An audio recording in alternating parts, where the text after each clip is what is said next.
Okay, now we can apply Green's theorem to calculate areas as well. Okay, how? Well,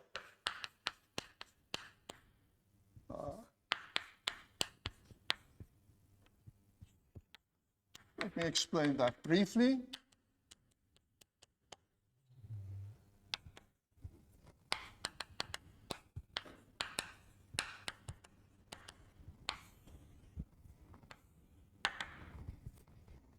Well, let us recall that, okay, under some restrictions, rather recall that the conclusion of Green's theorem said that we had this.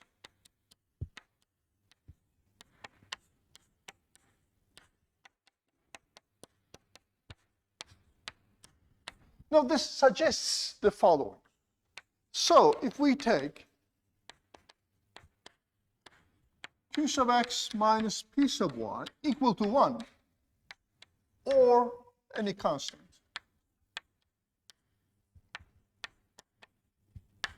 okay. Well, the right side would be area of R. So, we can calculate areas using line integrals. And of course, using Green's theorem. Now, well, the only restriction here is that q sub x, we must be able to apply Green's theorem, but also q sub x minus p sub y must be 1 or some constant. And then we can get a multiple of the area, or just the area on the right side, and we can calculate it by calculating the left side. So the derivatives must satisfy a property. You can choose your functions p and q as complicated as you want. But certainly it's not something desirable. So, okay, for simplicity,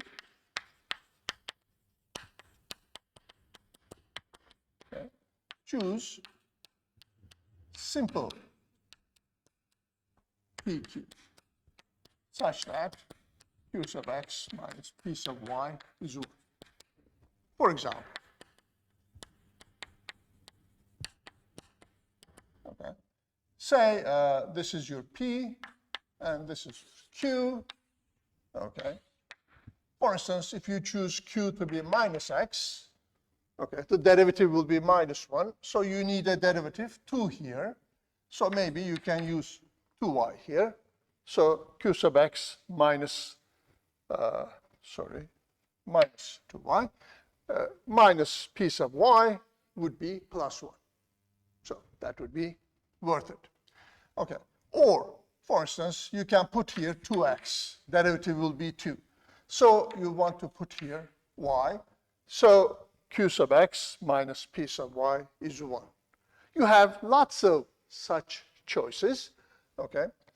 Well, of course, you see that in all these cases, well, you can continue, for instance, you can put q to be, say, 1, derivative is 0, and put here minus y, derivative is 1. Okay, so it works. You can find infinitely many such arguments. But of course, in all these, there is a certain non-symmetry. That is, you have 2 times y, but 1 times x, or the opposite here, or a constant and y. Well, what happens if you want to have both x's and y's on both cases? Okay, this certainly is possible. Okay, only of course derivative will be 1 here, and here it would be 1, so the difference would be 0. So if you put minus y, the derivative difference will be 2, so you have to divide by 2. Now this is more symmetric than the previous ones, so usually such symmetries are nice, okay, if you are using trigonometric functions in particular. So, okay, symmetry in powers, okay, is simplifying, especially if you are using trig functions.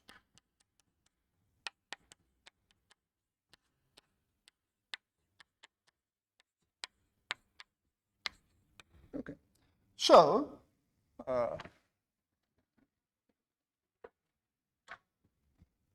okay, so say we use okay, area of R, which is integral over R of Q sub x, okay, the second one, minus P sub y, that is minus 1 over 2, okay, which happens to be 1/2 dy, okay. Well, because we have 1/2 here, we have to multiply it by 2, okay. So this is area. Is that true? No, it's just 1. So this is the area. Well, we don't want to use that, of course. We want to use the integral on the boundary of, okay, P, which is x over 2. What happened? This is Q, sorry. So that would be minus y dx plus x dy over 2. Am I correct? Yes, Q sub x would be 1/2, P sub y would be minus 1/2. Difference is 1. Okay. So this is a nice formula where we can calculate areas using this formula. Some examples.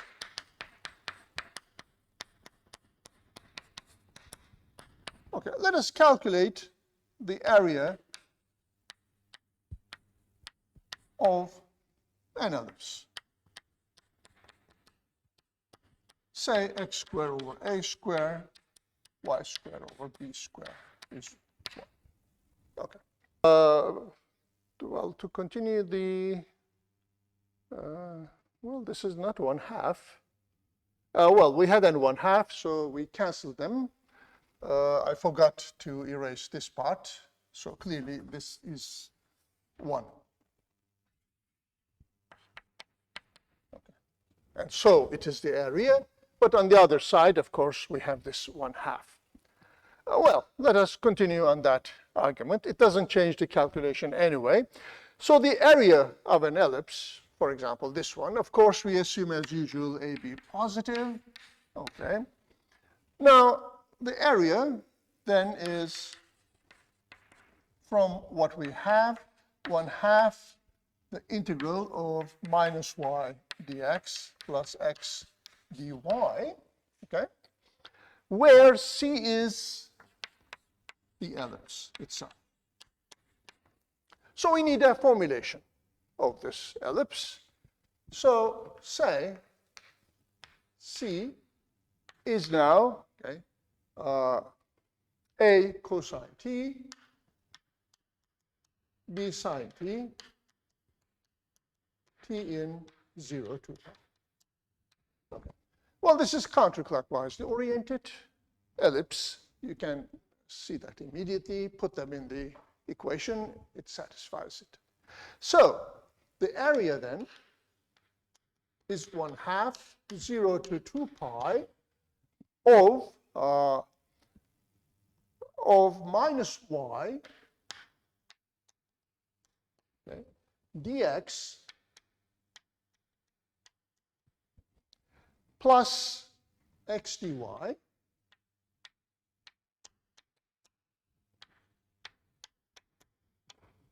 dt.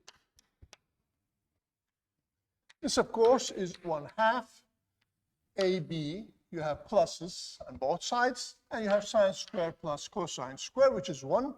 So you have 2 pi, so you get pi AB as expected. Okay, so this simplifies the calculation a little bit. But of course,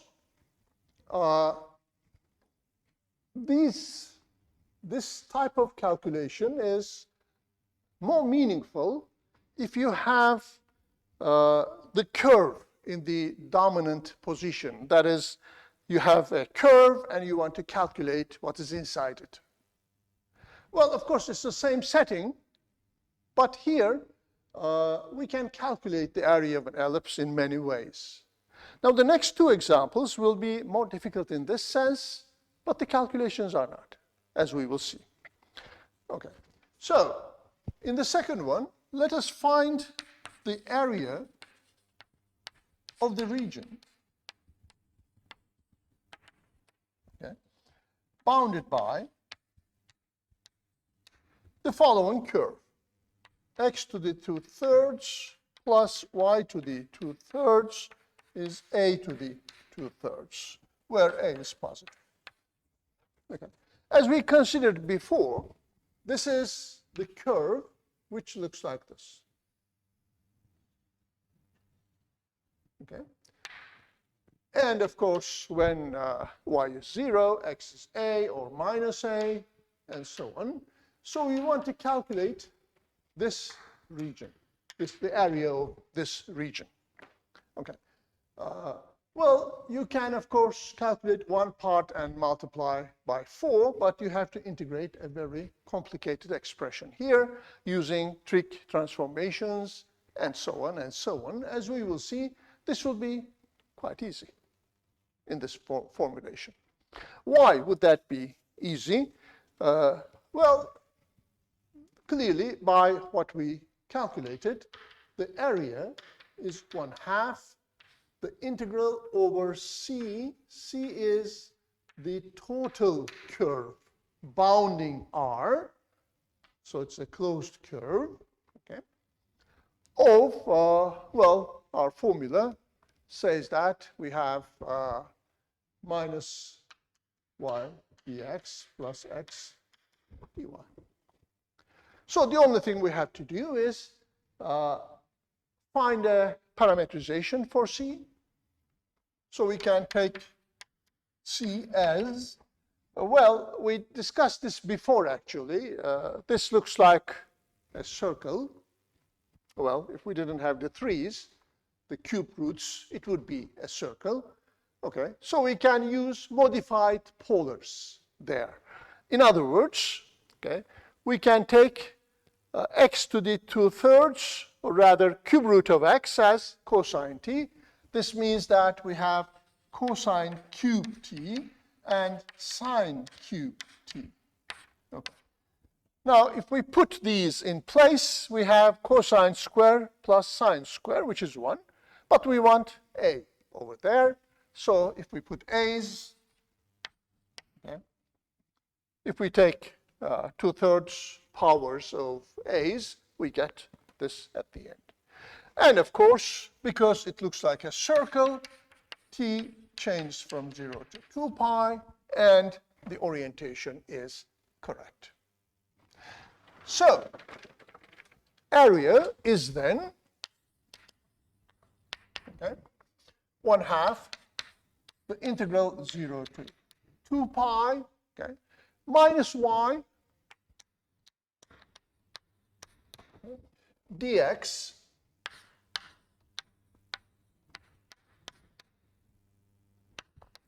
and times minus sine t. Okay. This is my dx. And plus x dy. Well, x is a cosine cube t, and dy is 3a sine square t, and cosine t, finally dt.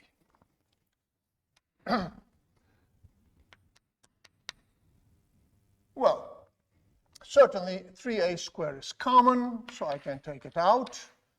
I have the integral 0 to 2 pi of, well, 2 minuses make plus, and the common factor in both cases would be sine square t and cosine square t.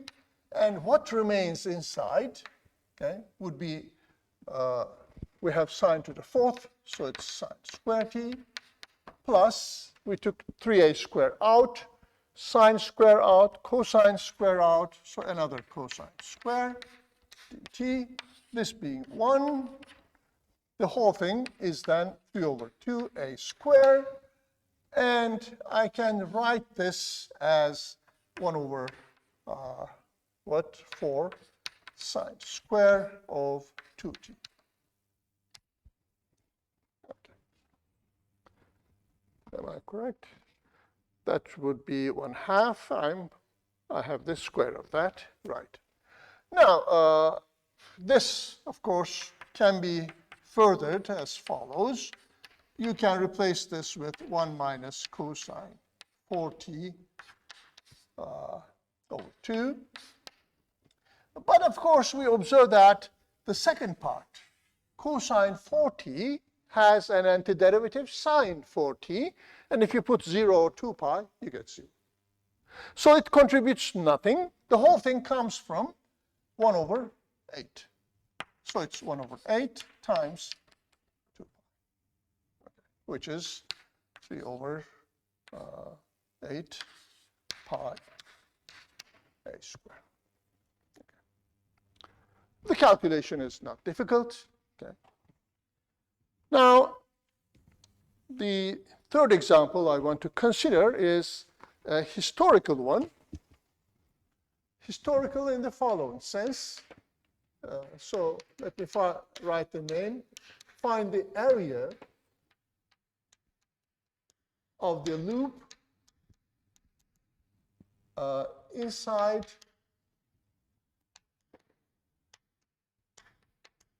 the volume of Descartes. Well, Descartes is a French mathematician who lived in the 17th century, and the name Cartesian plane, Cartesian space comes from his name. So Cartesian comes from Descartes. What is the volume of Descartes? This is the following curve. Namely, it's x cubed plus y cubed minus 3xy. Usually one puts an a here, is 0. Here, a is a positive number.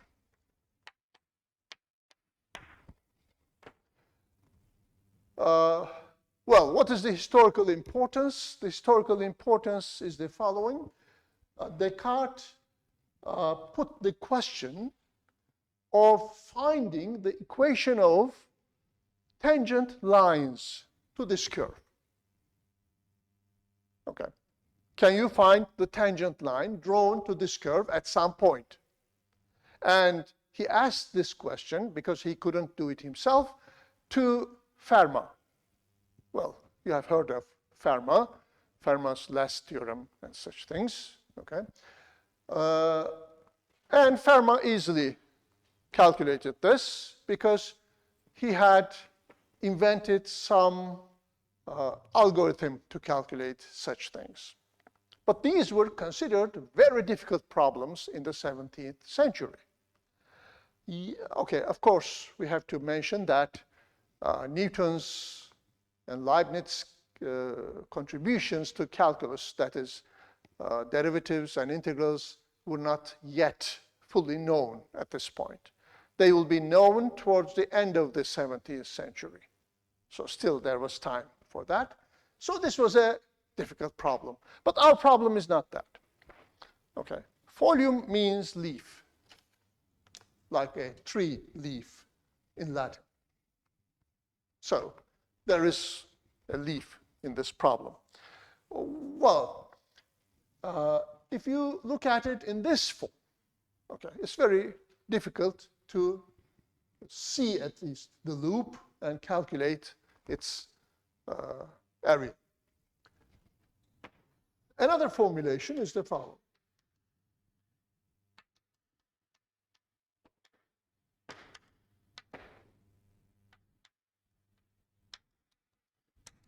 Okay. You can write x as 3at divided by 1 plus t cubed, and y as 3at squared divided by 1 plus t cubed. Here, t is a real number. Of course, it cannot be 1. So what is the curve?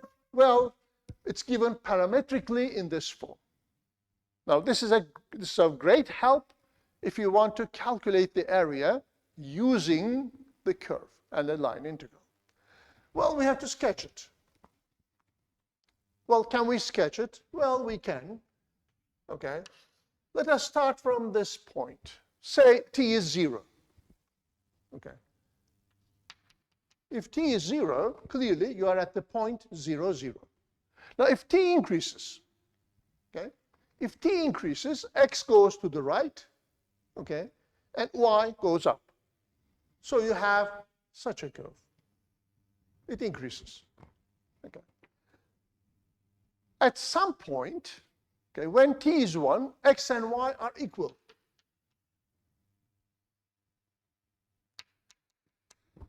When t is bigger than 1, of course, these become smaller than 1, but still positive. In the limit, when t goes to infinity, both become 0. So you are at the origin again. That means when t increases, you come back to this point, but now, okay, here t is infinity. So, okay, we started from 0, though we went up to infinity. Of course, we have to come back. At minus infinity, you are at the same point. That's to say, when t goes to minus infinity, both are zeros, so you are here again. Always, we are here. Now, from minus infinity towards minus 1. Well, t is coming from minus infinity, okay? So the bottom part is negative, top is negative, x is positive. But y is negative. They are both big, okay? X is positive, and y is, positive, okay? And y is negative. We are here, so it goes like that. When we are on the right side, so this is when x goes to minus 1 from the negative side. When x is approaching minus 1 from the positive side, okay, that is, t is. So t is smaller than minus 1 in absolute value. Okay? So this becomes positive. So x negative and y still positive. Well, x negative, y positive, you are here.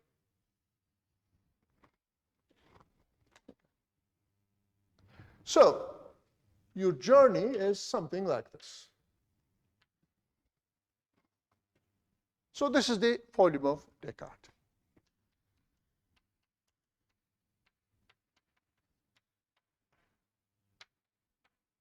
Well, we will not work with that, but actually there's an asymptote here. The asymptote is the following.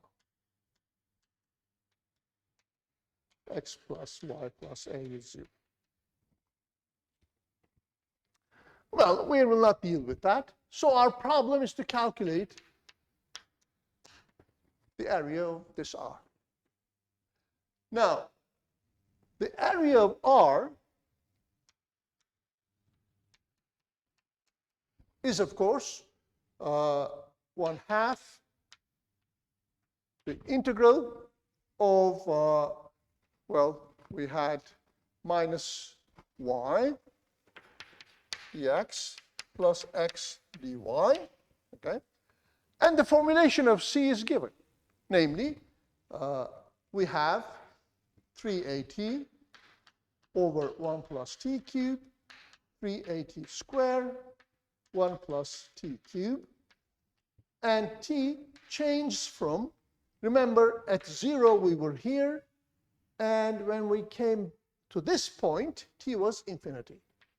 So it started from 0 up to infinity. Okay. So using this parametrization, you can calculate this integral quite easily, and you can get the answer. Now, I will not do that, but simply note that, okay, here,